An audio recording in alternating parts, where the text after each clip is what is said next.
नमस्कार दोस्तों, मैं हूं जितेंद्र सिंह। आपके अपने इस चैनल में आपका बहुत बहुत स्वागत है। कल तक अपन ने संख्या पद्धति के 1 से 10 तक के प्रश्न पढ़े थे जो विभिन्न परीक्षाओं में पूछे जाते हैं। आज हम आगे के प्रश्न पढ़ते हैं। आज का हमारा पहला प्रश्न और वैसे 11वां प्रश्न है कि 496 और 318 का निकटतम सैकड़े में मान है। तो निकटतम सैकड़े में मान ज्ञात करने के लिए चाहे सैकड़े में निकालें, चाहे हजार में निकालें, चाहे दहाई में निकालें, अगर निकटतम मान निकालना है तो हमारे दिमाग में एक बात होनी चाहिए कि 0 से 9 तक के अंकों से हम क्या करते हैं, संख्याओं का निर्माण करते हैं। कोई भी संख्या बनानी है तो हमने 0 से 9 तक के अंक काम में लेने होते हैं। जैसे कि इस प्रश्न में निकटतम सैकड़े का मान पूछा है, तो निकटतम सैकड़े का मान पूछा तो हमें दाही का अंक देखना होता है कि दाही के अंक पे कौन सा अंक आ रहा है। दाही के अंक पे अगर 0, 1, 2, 3, 4 इनमें से अगर कोई आता है तो सैकड़े के अंक को जैसा का जैसा रखा जाता है और इकाई व दाही के अंक पर क्या कर दिया जाता है, 0 0 कर दिया जाता है। और अगर 5 दाई के स्थान पे 5, 6, 7, 8 और 9 इनमें से कोई आ जाए तो सैकड़े के स्थान में क्या कर दिया जाता है, एक अंक को बढ़ा दिया जाता है और इकाई और दाई के अंक पर 0 0 कर दिया जाता है। तो चलिए हम इस प्रश्न को देखते हैं कि 496 और 318 का निकटतम मान पूछा है तो हम क्या कर देते हैं, इन दोनों को जोड़ देते हैं। तो 8 6 14, 9 और 1 10 और 1 असल की 11, 4 3 7 और 1 8। हमारा उत्तर आया इनको प्लस करने पे 814। अब हम देखते हैं निकटतम सैकड़े में मान निकालने के लिए कि दाई के अंक पर क्या आ रहा है, 1 आ रहा है। 1 आ रहा है तो हमें क्या करना होगा, सैकड़े के अंक को ऐसा कैसा रखना है, इकाई और दहाई के अंक की जगह क्या कर देंगे, 0 0 कर देंगे, जो कि हमारा सही आंसर होगा, जो बी ऑप्शन में दिया हुआ है। तो इस 496 और 318 का निकटतम सैकड़े में मान क्या होगा, 800 होगा। अब अगला प्रश्न हम देखते हैं। अगला प्रश्न है हमारा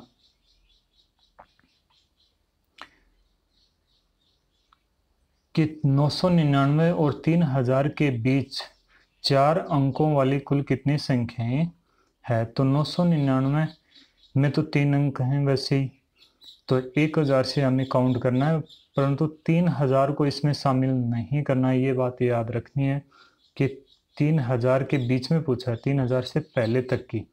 तो हम क्या करते हैं, 3000 में से 999 माइनस कर देंगे तो कितना बचेगा हमारे पास, 2001 बचेगा। परंतु 3000 को तो शामिल ही नहीं करना है, 2999 तक ही शामिल करना है। तो इसमें 3001 संख्या है तो 1 माइनस कर देंगे तो हमारे पास टोटल कितना आ जाता है, 2000 आ जाता है। यानी कि 999 और 3000 के बीच 4 अंकों वाली कितनी संख्या है, टोटल 2000 है, जो कि बी ऑप्शन में दिया हुआ है। इसलिए बी ऑप्शन हमारा सही आंसर होगा। अब अगला प्रश्न देखते हैं हम। अगला प्रश्न है हमारा कि बिना कोई शेषफल के निम्न में से कौन सी संख्या 9361 को विभाजित करती है। यहाँ पे भाजकता के नियम जब याद होंगे तब अच्छा रहेगा, क्योंकि अगर 19 से भाग देंगे, 17 से भाग दे, 13 से भाग दे, 11 से भाग दे तो बहुत टाइम लग जाता है। अगर आपको भाजकता के नियम याद नहीं है तो प्ले लिस्ट में जाइए और वहाँ से देखिए, भाजकता के नियमों का एक अलग से वीडियो बना हुआ है जिसमें आपको 19 तक की भाजकता के सारे नियम मिलेंगे। इस प्रश्न में मैं आपको बता देता हूँ, जैसे कि हमारे पास संख्या दी हुई है 9361। इसमें मैं सबसे पहले 11 से भाग दे के देखता हूँ, यानी कि इसमें सम और विषम, 11 की भाजकता का नियम बोलता है कि सम और विषम स्थानों के योग का अंतर यदि 11 से पूर्णतः विभाजित है तो वह संख्या भी 11 से पूर्णतः विभाजित होगी। तो सम और विषम स्थान कौन से होंगे, इन अंकों के नीचे संख्या लिख देता हूँ, 1 2 3 और 4। अब इसमें एक विषम है, 3 भी विषम है, तो यानी कि 1 और 3 की जगह कौन कौन आ रहा है, 9 आ रहा है और 6 आ रहा है। 9 और 6 कितने हो गए, 15 हो गए। ये विषम स्थान है। अब सम स्थान कौन कौन से हैं, 2 और 4 है, यानी कि 2 और 4 की जगह कौन कौन आ रहा है, 3 और 1 आ रहा है, यानी कि इनको प्लस करेंगे तो क्या आएगा, 4। सम और विषम स्थानों का योग हमने कर लिया है। विषम स्थानों का योग आया 15, सम स्थानों का योग आया 4। अब इनका क्या कर देंगे, माइनस कर देंगे, यानी कि अंतर कर देंगे। माइनस करेंगे तो क्या आएगा, 11 आएगा, जो कि 11 से पूर्णतया विभाजित है। जब ये अंतर 11 से पूर्णतया विभाजित है तो ये पूरी संख्या यानी 9361 11 से पूर्णतया विभाजित होगी। इसलिए इस प्रश्न का सही उत्तर होगा हमारा डी ऑप्शन, यानी कि 11। अगला प्रश्न देखते हैं। अगला प्रश्न है हमारा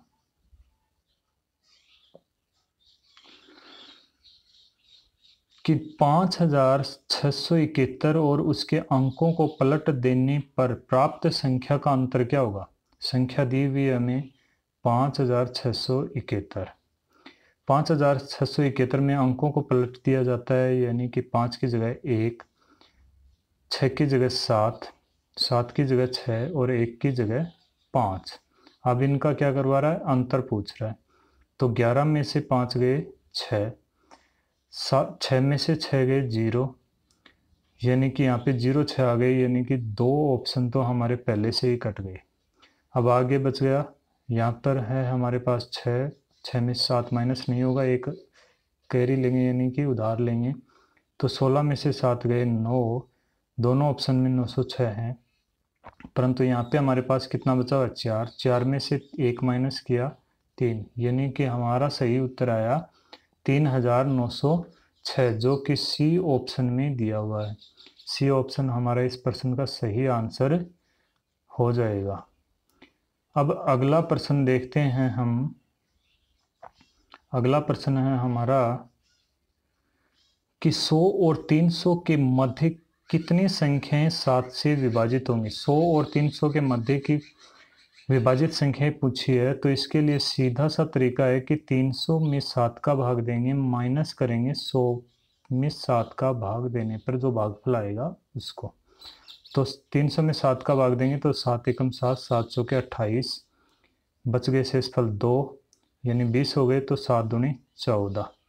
अब शेषफल बचते हैं हमारे पास 6। शेषफल को हमें काउंट नहीं करना है, यानी 300 में 7 का भाग दिया तो पूरी बार गया ये 42 बार, माइनस। अब 100 में 7 का भाग देंगे, 7 एकम 7, 7 एकम 7, शेषफल बच गए हमारे पास 3, 30 हो गए, 7 चौके 28। अब शेषफल 2 बच गए, शेषफल को हमें नहीं काउंट करना है, यानी कि 14। माइनस करेंगे तो 12 में से 4 गए 8 और 3 में से 1 गया 2, यानी कि सही उत्तर हमारा क्या होगा 28।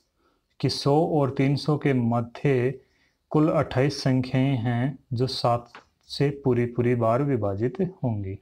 तो इस प्रश्न का हमारा सही आंसर होगा 28।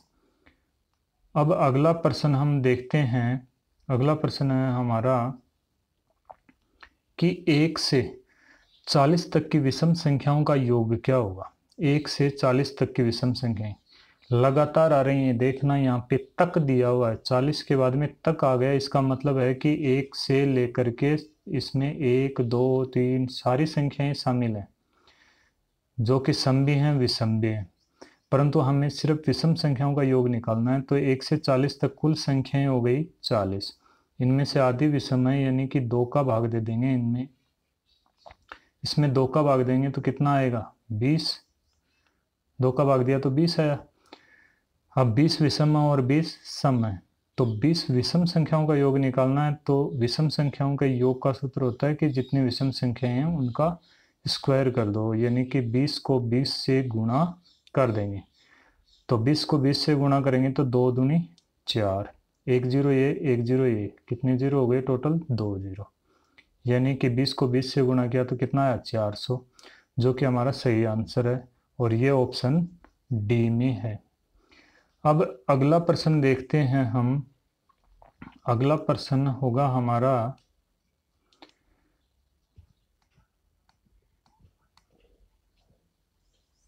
17 का प्रश्न होगा हमारा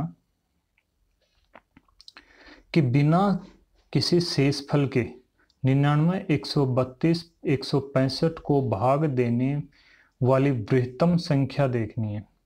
कि बिना कोई भाग दिए बताना है कि 99, 132 और 165 को किस संख्या से भाग दिया जाए कि शेषफल 0 बचे।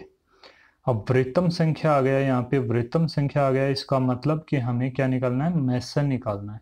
तो मैसे निकालने के लिए भाग विधि सबसे अच्छी रहेगी कि सबसे बड़ी संख्या में उससे छोटी संख्या का भाग देंगे और फिर भाग देते देते लास्ट में सबसे जो छोटी संख्या होती है उसमें भाग दिया जाता है। तो मैं भाग देता हूँ 165 में 132 का भाग जाता है एक बार, 165 में 132 का भाग गया एक बार, माइनस किया तो शेषफल बचे हमारे पास 33। 33 का भाग 132 में देंगे, 132 में देंगे तो ये जाएगा 33 चौके 132, माइनस करेंगे तो क्या आ जाएगा 0। अब हमारे पास अगली संख्या है 99। 99 में 33 का भाग देंगे तो जाएगा 3 बार, 33 दिया 99। अब यहाँ पर भाग पूरा पूरा चला गया, कोई शेषफल नहीं बचा है, परंतु याद रखना है कि जो भागफल हमारे पास आया उससे हमें कोई मतलब नहीं है, उसको हमें नहीं देखना है। हमें सिर्फ देखना है कि अंतिम बार भाग हमने किस संख्या से दिया है, 33 से, जो कि हमारा क्या कहलाता है, मैसे कहलाता है। और इस प्रश्न का हमारा सही आंसर भी क्या होगा, 33 होगा। कि 99, 132 से 165 को में जब 33 का भाग देंगे तो कोई शेषफल नहीं बचेगा। अब अगला प्रश्न देखते हैं हम। अगला प्रश्न है हमारा कि निम्न में से कौन सा कथन सही है। सही कथन छांटना है कि एक अभाज्य संख्या नहीं है, एक अभाज्य संख्या है, एक संयुक्त संख्या है और अभाज्य संख्या नहीं है। अब कौन सी संख्या की बात कर रहा है ये इसमें नहीं बताया, तो ये ऑप्शन तो बिल्कुल ही गलत हो गया। अब 3 ऑप्शन बचे हैं हमारे पास। अब मैं आपको बता दूं कि एक न तो अभाज्य संख्या है और न ही भाज्य संख्या है और न अभाज्य है।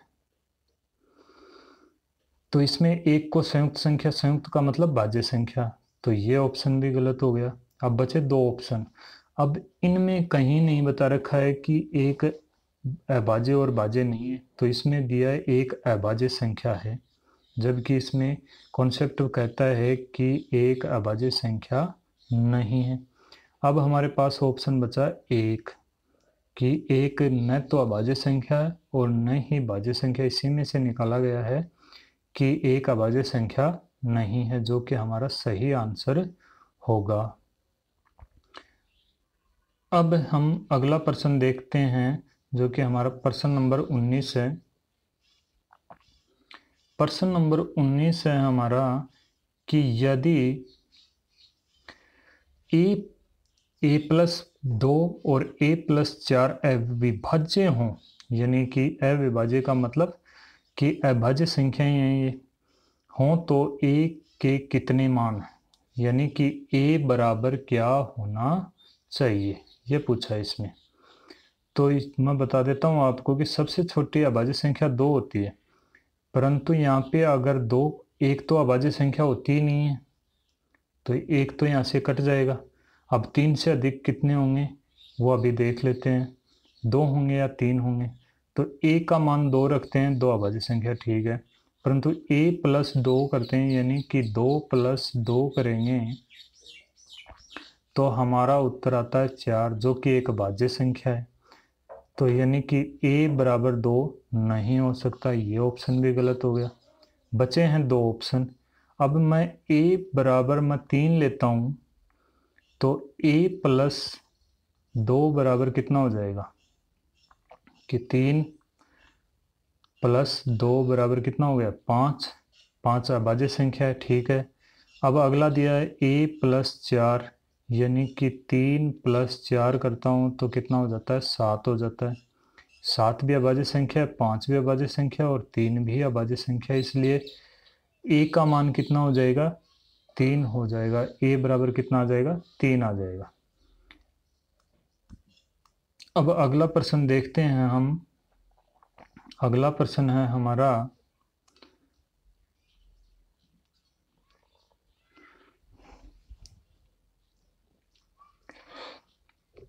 कि दो संख्याओं का योग 32 है, एक संख्या -36 हो तो दूसरी संख्या क्या होगी। अब हमारे पास एक संख्या तो है परंतु दूसरी संख्या नहीं है, तो एक संख्या मैं मान लेता हूँ x और दूसरी संख्या मान लेता हूँ मैं -36 दी हुई है, ये ले लेता हूँ। तो x प्लस माइनस का 36 और बराबर यानी कि इनका टोटल दिया हुआ है 32। तो x से प्लस और माइनस को जब गुणा करते हैं तो क्या आएगा माइनस, ये हो जाता है -36 बराबर कितना हो गया 32। अब इसका पक्षांतरण करेंगे तो ये x बराबर कितना हो जाएगा 32, माइनस का था इधर, इधर आया तो प्लस का 36 हो गया, यानी कि x बराबर कितना हो गया 6 2 8 और 3 और 3 6। x बराबर कितना आ गया 36 आ गया, 68 आ गया कि x का मान कितना आ गया 68। अब ऑप्शन में देखते हैं तो हमारे पास एक तो माइनस में 68 दिया हुआ है, एक प्लस का 68 दिया हुआ है, तो कौन सा सही होगा प्लस का 68 सही होगा, यानी कि बी ऑप्शन हमारा सही आंसर होगा। ये थे दोस्तों कुछ संख्या पद्धति के प्रश्न जो परीक्षाओं में बार बार पूछे जाते हैं, यानी कि प्लस माइनस गुणा भाग पर आधारित प्रश्न। अब आपको ये वीडियो शायद पसंद आए, अगर पसंद आए तो लाइक शेयर और सब्सक्राइब ज़रूर करना। और साथ में आपको बता देता हूँ कि 10वीं का सिलेबस चेंज हो गया है इस बार, और उसके जो प्रश्नावली के जो वीडियो होंगे सॉल्यूशन के वीडियो इसी चैनल पे आपको अलग से प्लेलिस्ट में मिल जाएंगे। धन्यवाद दोस्तों।